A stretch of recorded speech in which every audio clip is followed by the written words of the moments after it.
Hello there, this is Dr. Larry Green with Bokashicycle, and I'd like to take a few moments to tell you how easy it is to take your food scraps and ferment them, and then after they have been broken down, mix them with the soil to create a really good garden, high quality soil.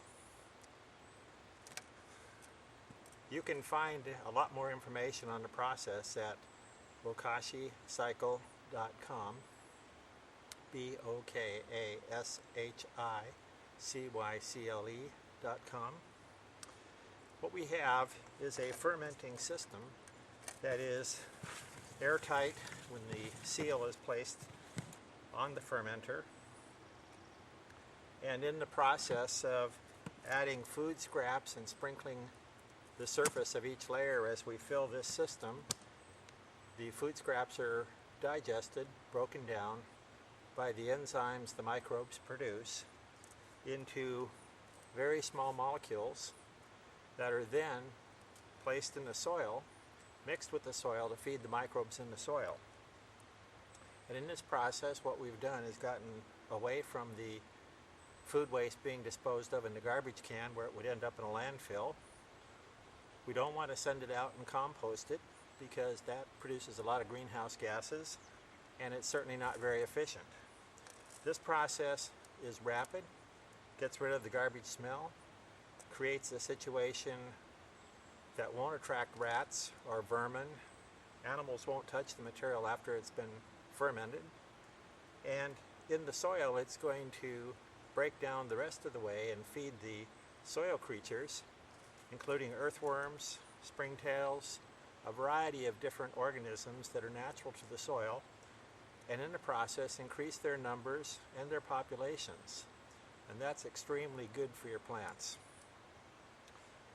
So after your fermenter is completely full and it's remained sealed for a week or more, you're ready to go out to the garden and put it into the soil. Now I have a section of my garden here which is a very poor quality soil. It's mostly gravel. There are lots of rocks, a lot of sand, not a lot of organic material, and that's why I'm putting the fermented material into this part of the garden, because I want to bring this part of the garden back to make a rich soil that I can put good plants in and raise my vegetables and my flowers and get a nice outcome. So to start with, we just simply dig a hole about a foot deep, a little trench, 2 or 3 feet long, and we're ready to go. Now, on the bottom of the fermenter there's a spigot, and all during the course of this fermentation we've been draining the tea.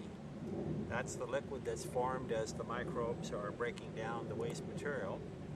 It took me about 8 to 10 weeks to fill this up, and I have a second fermenter that's in the process of being filled, but this one's ready to be emptied.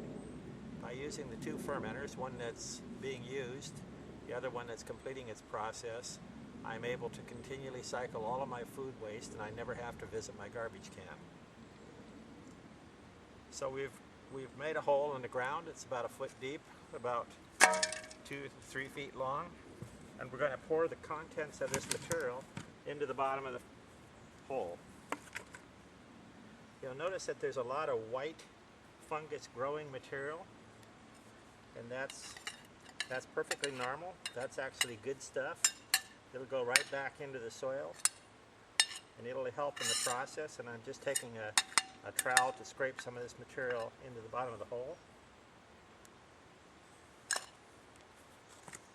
And if you look in the inside of the fermenter, you'll see there's also kind of a white, hairy looking material here, furry looking material, and that's fungus. And that's part of the process, or the material that's been fermented. Most of this material is kind of mushy, and it doesn't have a bad odor at all. In fact, it has a smell somewhat similar to vinegar. So I'm going to pour all of this into the bottom of the hole.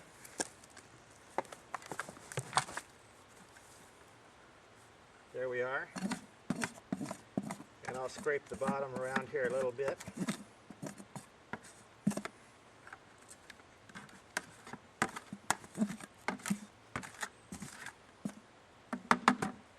going to rinse it with some water just to clean things up a little bit, although I don't have to be particularly finicky.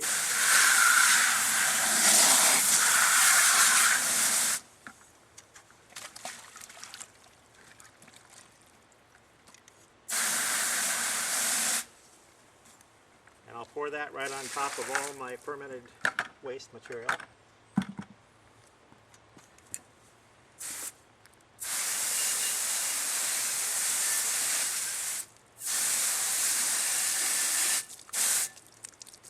And I've cleaned off my ceramic plate.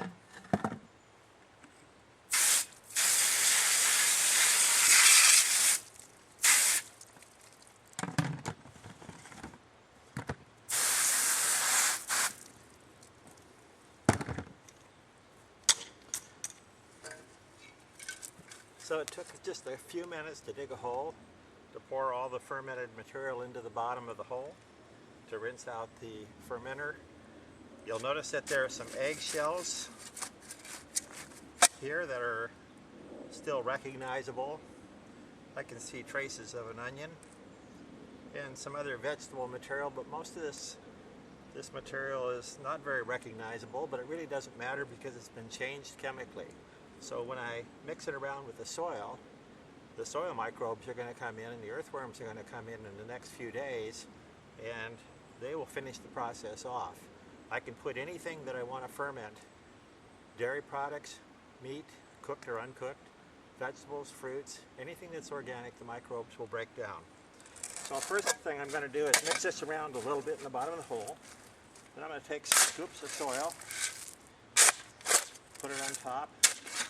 I like to spade it.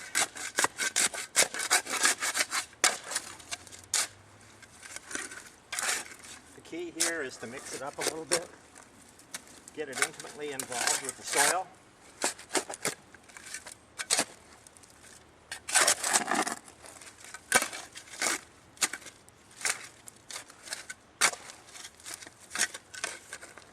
What you're doing here is getting everything mixed well with the soil to help it break down very quickly. If you mix it well, cover it up with about 4 to 6 inches of soil, in about 7 to 10 days it'll all be gone. Even if it takes a couple weeks, it really doesn't matter. There's no smell, no animals are going to dig here. This is just going to enrich the soil, and within a couple weeks I can plant right on top of this area and I'll have very healthy plants. So let's fill the hole up now.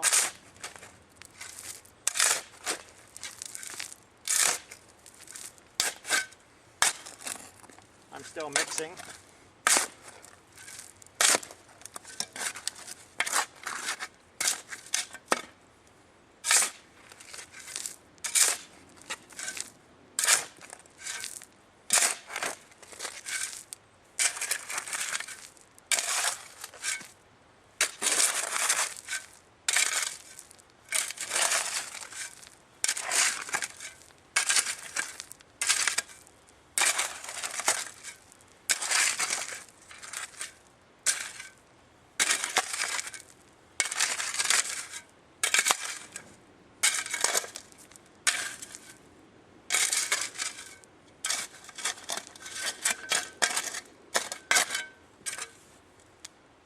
So it's all covered up. There's no garbage smell. I'm going to leave it alone for about a week. Then I'll come out and I'll dig it up, and I'll probably take some of these big rocks, some of the gravel out, filter it down a little bit just to make the soil a little easier to work with. And we're done.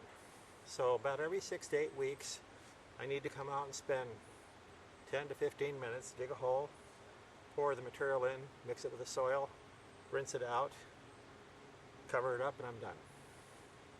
That's all there is to getting rid of your food scraps and getting healthy soil, and in the process getting a lot of nutrients and microbes back to the soil.